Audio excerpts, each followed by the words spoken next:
Hi, it's Christine Edgar at the Farmington Libraries. Today's maker activity is a holiday candle.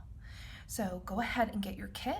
If you do not have a kit, you can get the following materials and join along. You will need a heat-safe container, such as a mason jar or a candle tin that we're going to put our candle into. You will need candle colorant or dye specific to candle making. You will need candle fragrance. You will need a candle wick and candle wax. We used soy flake candle wax. There's a variety to choose from online. Also, you will need a microwave safe container to melt your wax, or you can get a double boiler. So go ahead, get your materials, and let's get started. Okay, so we're going to get started with our candle activity.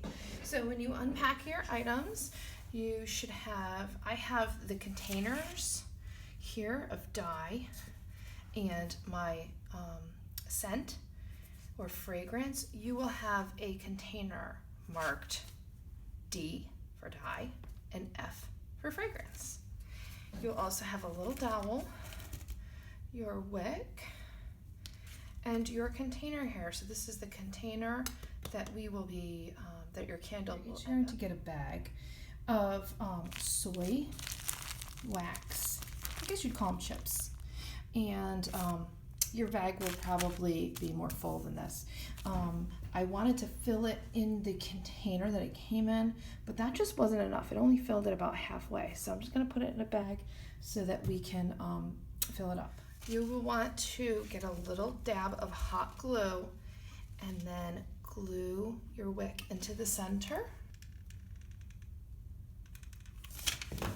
So I'm just going to center this as best as I can. I'm gonna let this cool for a second, and then I'm going to wrap this dowel.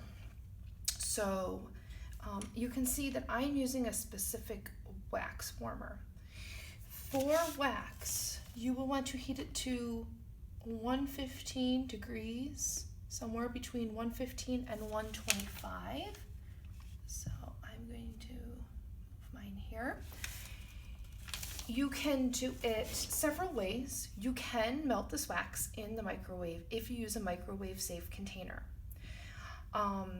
You would want to put it in the microwave on medium or high for 5 minutes, and you want to stay with it for that 5 minutes and check on it. If you have a microwave that doesn't have a turntable and it's not rotating in the microwave, you'll want to stop it every couple minutes and take it out and stir it. Again, this is like very imprecise, so you just want to be very careful, take it slow, and just keep an eye on what you're doing. If you're doing this with children, you definitely want to be careful because melted wax can be very hot and can burn. So just keep an eye on that. You could also do it in a double boiler over the stove. So if you wanted to do that, you would have one boiler. You could make your own double boiler basically by taking one big saucepan and fill it a little bit with water, and then have that on high because it's going to boil the water, and then you put another pot in on top of it, and then just watch that carefully and stay with that. But I like that you can do this in the microwave if you have a microwave safe bowl. That's really great.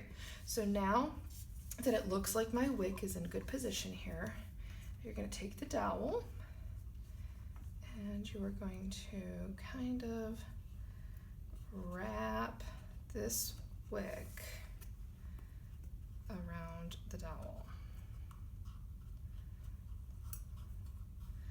and that will keep it in position. Okay, so I'm going to pause this video. I'm going to heat up my wax, and then we'll come back. So you go ahead and do the same. Okay, so now I have my wax all melted. And I am going to add my coloring.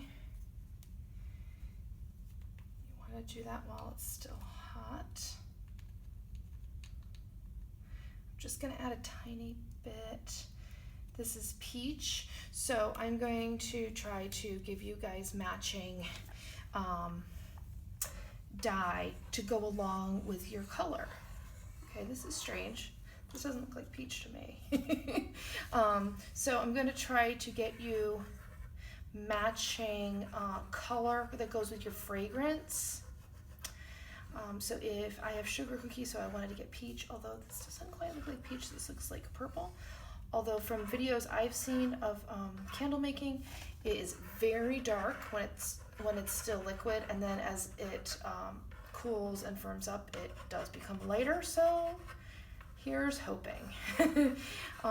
So if you've picked like evergreen wreath as the scent you wanted, I'll give you green.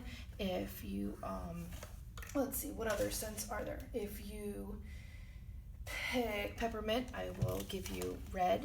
So I'm going to try to match it to something that seems like it would make sense. So I'm just going to stir this up. It looks like there's still some on the bottom, and I just want to make sure I'm incorporating it as much as I can.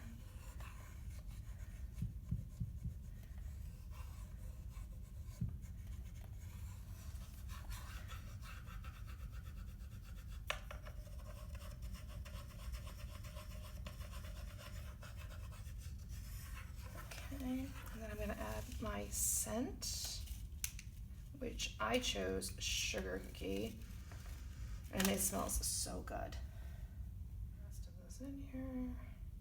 So I'm going to pour this in here, stir this bit up. So all the dye is kind of still in the bottom here.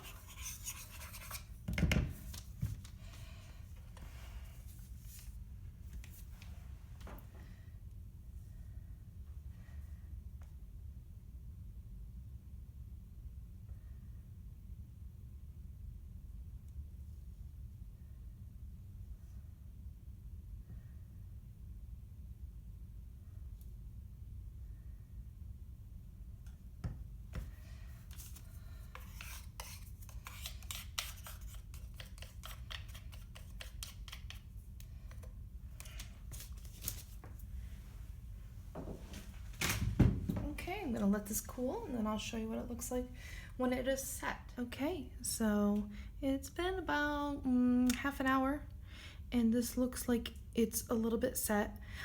It's definitely not all the way set. You know, you can just kind of tell like how it's a little still on the surface. It just doesn't look quite set all the way, but it's definitely cooling. And this company definitely doesn't know what the color peach is, because this is like definitely like maroon or something.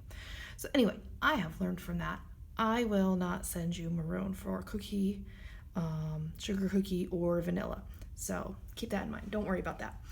So I would say I would let this dry at least overnight, because I'm sure that we could see under here that this is not all the way firm. I would let it set for a few days and then burn it if you wanted to burn it, or if you wait even longer, that would be even better.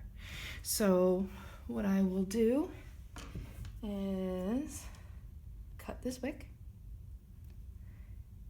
if I can. It's just not looking easy today. Okay, so obviously that's a little long, but if you've ever burned a candle, they always say burn it, then blow it out, and then trim it to 1/4 of an inch. So that's fine. We can just cover it.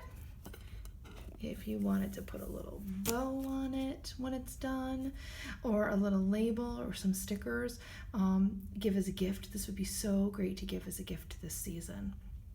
Or just save it for yourself as a little something for you to enjoy after you spent all your money shopping for everybody else. So I hope you enjoyed this. If you have pictures or something that you would like to share, pictures of yourself, or you working with maybe your teenagers or your children doing this together, that'd be awesome if you could share it to flref@farmingtonlibraries.org. we would love to share this on social media so everyone can see all the awesome stuff we do here at the Farmington Libraries. Thanks for joining us. Hope to see you next time.